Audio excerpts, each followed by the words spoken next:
Bonjour, bienvenue donc à la dernière session sur le changement et donc nous allons travailler sur la gratitude. La gratitude, c'est un petit peu un thème qui est un petit peu passé de mode, mais sans gratitude, euh, il nous est pas possible vraiment d'arriver à reconnaître, reconnaître où nous en sommes avec nous-mêmes, où nous en sommes avec les autres. Donc pour commencer, j'ai cherché, hein, comme d'habitude, l'étymologie de la gratitude et voilà ce que j'ai trouvé. La gratitude vient du latin gratitudinem, donc de gratus, d'agréable. Donc c'est quelque chose qui est agréable, la gratitude. Elle est définie par la reconnaissance. Donc aujourd'hui, la citation que je vais vous citer, alors c'est un groupe de chercheurs en neurosciences qui l'a dit. Ils disent que la gratitude est un gage de bonne santé physique et relationnelle. Donner de soi après avoir reçu nous aide à résister au stress, mais aussi à prendre conscience des autres et de notre existence. Notre relation avec les autres est importante. Donc dans les piliers du yoga, dont je vous ai fait part dans le dernier cours, dans la dernière session, je vous ai déjà parlé de l'importance de yama et niyama. Donc dans yama, là où notre relation avec les autres, alors les hindous mettent, les indiens mettent notre relation avec les autres en avant, et dans niyama, c'est notre relation avec nous-mêmes. Donc en gros, pour pouvoir, nous avons besoin des autres, nous sommes un tout. Et justement, en cette période du Covid-19, ou coronavirus, hein, nous tous, nous réalisons à quel point nous sommes fragiles et interreliés. Nous vivons dans des sociétés assez riches, pourtant, nous nous plaignons d'un tas de manques. Dans les villes, nous avons perdu en humanité. Tenir la porte à quelqu'un, c'est devenu vraiment quelque chose de très rare. Et en plus, quand on tient la porte, les gens ne vous disent pas spécialement merci. Donc c'est vraiment quelque chose que l'on fait, le don.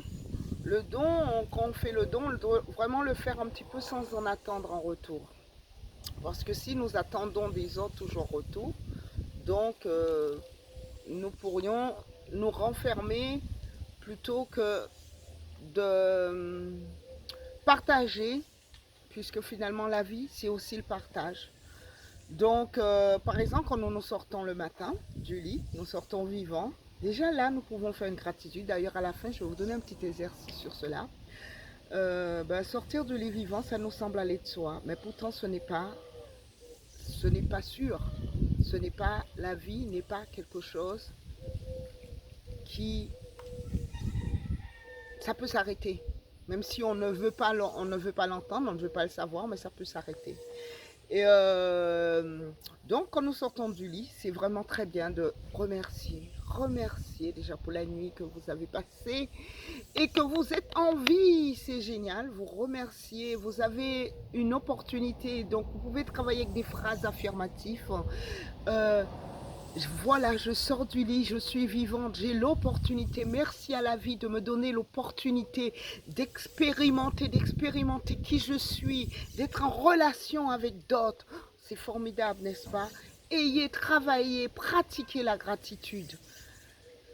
Et vous allez voir, si vous faites ça, vous allez voir que vous avez, je vous le promets, que toute la journée, vous allez avoir une journée perlée de miracles. Vous allez rencontrer des gens que vous avez besoin de rencontrer. Il va se passer vraiment des choses magnifiques. Pratiquez la gratitude. Même si la vie des fois nous semble dure, mais elle est dure pour nous tous. Il n'y a personne, souvent nous avons tendance à nous comparer avec l'autre en pensant que l'autre a peut-être une vie meilleure que nous. Mais ça, nous n'en savons rien. Tout le monde ici, sur Terre, par rapport, il y en a qui l'ont plus facile, l'autre plus difficile, mais chacun a son chemin, ses expériences à mener. Donc, et de surplus, c'est vraiment nous qui faisons la vie. Plus nous adoucissons la vie, plus elle est agréable, plus elle est accessible. Donc si nous portons un regard positif sur la vie, un regard plein de gratitude, eh ben, c'est possible que la vie elle soit plus douce avec nous. Avoir de la gratitude, c'est vraiment être reconnaissant sur ce que l'on a. Par exemple, un regard aimant d'un enfant, par exemple, on voit bien avec les bébés, hein, quelqu'un, maman son bébé vient de naître, oh, elle est pleine de gratitude, d'émerveillement pour cet enfant qu'elle ne sait. On sait comment on fait des bébés, mais comment tout à coup ce bébé devient ceci ou cela, ça on ne sait pas. Avoir une bonne santé, hein, quand vous êtes en bonne santé, il faut aussi avoir de la gratitude pour avoir une bonne santé, etc. Avoir de la gratitude, ça ne veut pas dire que arrêter d'avoir de l'ambition, de ne plus rien faire, se contenter de tout. C'est juste mettre en harmonie nos besoins, nos actions et nos valeurs.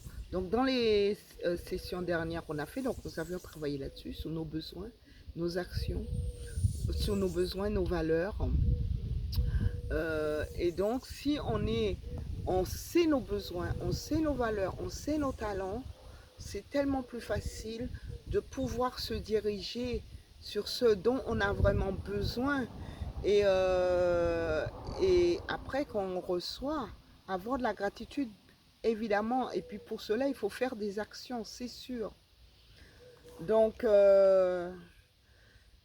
il faut vraiment, dans votre liste de besoins, essayer d'avoir des phrases affirmatives. Vous imaginez que vous avez déjà reçu cette chose. Admettons, vous voulez un endroit pour vous, vous pouvez vous ressourcer. Demandez-le, mettez en action comme si vous l'avez déjà et avec la gratitude que vous l'avez déjà. Et on va faire un petit exercice. Vous allez faire une petite liste de 10 choses. 10 choses dont vous avez de la gratitude. Vous allez voir, il y en a et c'est très très bien, ça vous aide à commencer à aller sur ce chemin, cette conscience de la gratitude. Et justement, quand vous allez faire cet exercice, ressentez l'émotion. Qu'est-ce que ça vous fait, le sentiment que cela va déclencher en vous? Oui, c'est parce que la gratitude, c'est une nourriture qui est saine pour nos neurones, parce qu'elle va créer de nouvelles connexions. Et vous savez qu'avec le yoga, c'est ça qu'on essaie. On essaie de créer des nouvelles connexions, pour que notre système nerveux puisse pouvoir être en équilibre, le sympathique et le parasympathique, pour que tous nos systèmes soient en équilibre.